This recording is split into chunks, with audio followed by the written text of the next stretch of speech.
Welcome back to another technical deep dive here in the Debug Zone. Today, we're tackling a big question and breaking it down with insights from other users. Hopefully, this clears up some misconceptions and helps you get the answer you need. So, buckle up, stay a little curious, and let's jump right in.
And that's a wrap.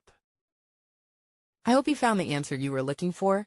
If you did, take a second to hit that subscribe button. It really helps out.